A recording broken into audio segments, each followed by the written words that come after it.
Enggak, kita nggak akan menuntut untuk ada mosi tidak percaya terus presiden kita yang tercinta ini untuk di impeach gitu. Enggak lah.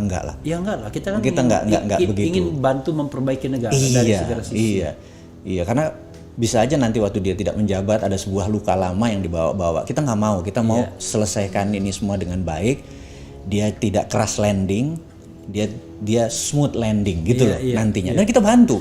Kita mau tapi buat untuk smooth landing itu ya dia harus memanfaatkan sisa 2 tahun ini untuk betul-betul membuat legacy yang baik. Itu yang mau kita ingetin. Udahlah, ngegas muda 8 tahun kemarin lah sama temen-temennya. Ini bagian untuk smooth landing.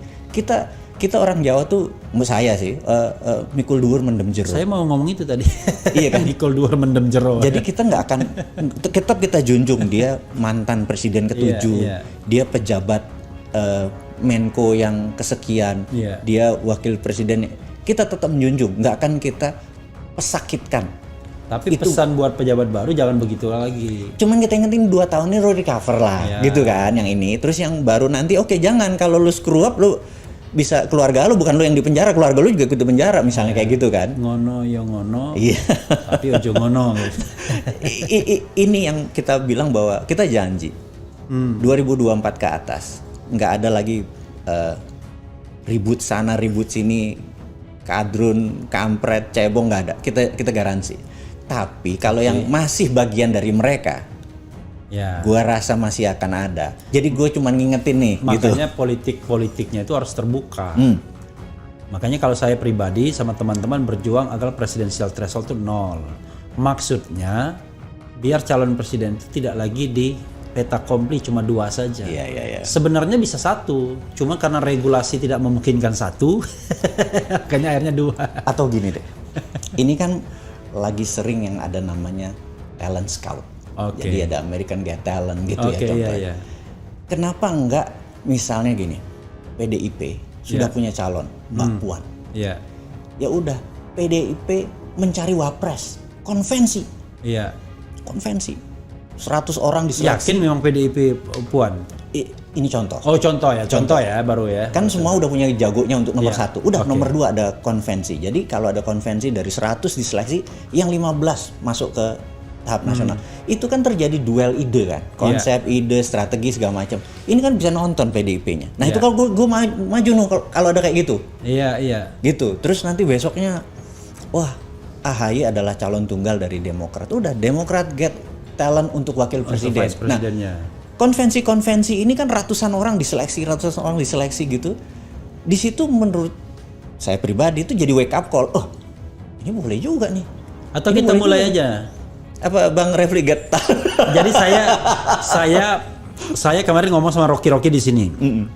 Jadi kita mau melalui RH Channel atau channel lainnya juga, kita mau undang calon-calon presiden untuk diuji. Nanti, ini non yang di etalase ya? Siapa aja? Siapa aja lah. Ya kan yang menyatakan dirinya ingin jadi presiden. Ya kan? Kenapa kita bilang presiden? Ya berarti kan nanti kualitasnya apakah dia jadi vice presiden itu soal lain. Tapi kan selalu presiden. Menarik. Kan? Nah, diundang. Nanti panelisnya itu dua menurut saya. Panelis ahli yang itu akan ditentukan kemudian. Ya. Bila perlu panelis ahlinya di polling juga. Ya siapa yang mau jadi benar. Ini misalnya Bosman Mardigo mau dites sebagai kelayakan sebagai calon presiden. Betul. Ya kan? Soal kita tradisi.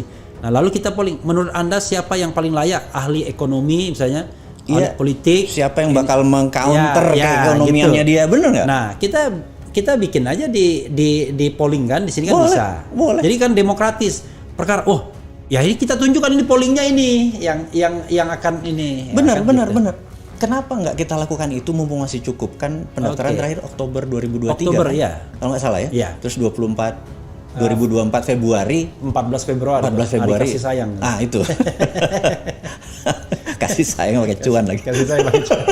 Nah, ini kan cukup ya untuk kita mengedukasi masyarakat versi kekinian. Oke. Gitu, versi kekinian. Apalagi kekinian. sekarang kan kita kalau dulu kan agak sulit tiba orang bicara dengan airtime ya kan, televisi mahal bro ya kan, wah gini-gini kan belum tentu juga nanti menarik iklan dan lain sebagainya, apalagi yang datang oposisi. Ini kita nggak mikir iklan nih, kita yang paling penting adalah sarananya sudah ada YouTube kan, betul. Nanti di Refli Harun bisa di relay di mana-mana silakan aja. Itu bagus, gue setuju. Maksudnya itu yuk kita garap gitu ya. Oke ya, itu serius ya. Dari kita. Jadi saya udah dua nih orang serius. Either mau jadi organizer atau menjadi peserta konvensinya, atau itu salah lain. Menjadi apa tadi?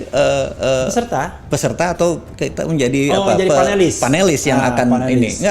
Nggak masalah kita. Itu yang harus kita lakukan. Tapi kalau Bung Bosman kalau misalnya jadi panelis ekonom ya?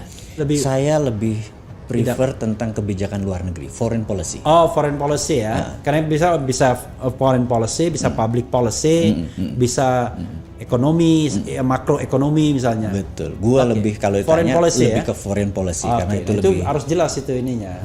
Foreign policy. Boleh nanti kita ayo kita garap gitu. Enak nih kalau kayak gini. Jadi ringan semua gitu. Orang tuh yang pro kontra duduklah, lo denger dulu, lo ini lo dulu. Mau cebong, mau kampret, pokoknya lo kalau mau ada ide ya duduk di sini gitu. Dan kita kolaborasi sama semuanya. Iya, jadi kita ingin mencari pemimpin yang berkualitas ya kan, bukan pemimpin yang katakanlah belum apa-apa dilabelisasi ya kan.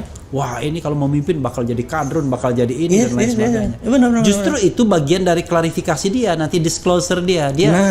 Lo dibilang alatnya ini nih, alatnya cukup gitu misalnya. Kalau ente nggak kuat begitu ya ente jangan jadi pemimpin. Bener. Lo baru ditanya aja udah marah, udah baper kan? Ya. Apalagi nanti jabat lo punya power. Gitu kan? Good point. That's good point ya kan. Ini harus ditanya nih saya. Nanti Rocky Gerung juga udah ngomong begini. Si Bosman sama lo tuh gitu aja udah. Udah. Jadi nanti ini bulan apa ini? Ini bulan Juli. Insya Allah kita realisasikan Agustus. Agustus jadi. Bila perlu kita launching 17 Agustus. 17 Agustus. Kumpulin kita orang-orang itu. Bener. Pada 17 Agustus gue mau umroh. Umroh dulu dah. No. Umrohnya September. Jadi 17 Agustus ya kita launching ya. Insya Allah ya. Insya Allah kita atur. Karena gue seneng banget untuk menyuarakan versi kekinian supaya ada banyak corong-corong. Iya, kalau perlu kita ada kompetitornya. Iya, kita ini kan yang penting itu open mind. Kan kita bukan mencari pembenaran, kita mencari yang terbaik di antara kita. Orang kalau dalam kepemimpinan itu kalau orang merasa dirinya tidak lebih baik, ya dia silakan orang lain ya kan. Kalau ini udah nggak baik, nyotot aja. Gue nggak komen itu. Oke, itu soal pajak ya, soal pajak, kemudian soal ya ini ya concern soal kepemimpinan. Soal apa lagi, Bung, yang menjadi pemikiran hari belakangan ini? Paling enak kan nanyanya begitu. Iya, jadi gini, ada kekuriusan. Oke. Curiosity. Rasa jadi, ingin tahu. Jadi kalau orang nanya gitu, Bosman minta tanda tangan. Iya. Selalu di atasnya saya tuh nulis hal yang sama. Keep curious. Bosman, gitu ya. Oke. Gitu. Saya pengen semua orang. Kalau Denny Indrayana keep fighting corruption. Iya. Gue pengen semua tuh orang curious terhadap apa ya, terhadap tentang sains, tentang ekonomi, tentang apa, curious. Nah, tadi pertanyaannya gue lompat lagi mengenai curious. Ya, jadi satu kan tentang pajak. Kedua kita udah intermezzo ngomong. Nah, sekarang apa lagi yang dipikirkan? Gue tuh curious gini. Indonesia itu lahir tahun 1945. Oke. Tiongkok tuh lahir 1949. Kita tuh 4 tahun lebih tua dari Tiongkok. Dan tahun 50 Korea Selatan masih perang saudara. Masih perang. Itu Cina masih nanti 20 tahun kemudian Singapura setelah tahun 60-an. Masih berantem semua. Iya. Kita tuh jauh lebih kaya, tahun 55 kita bisa ngundang pemimpin terus gitu ya. Iya, Asia Afrika. Terus kenapa sekarang GDP-nya Tiongkok ada 15.800, Singapura 60.000.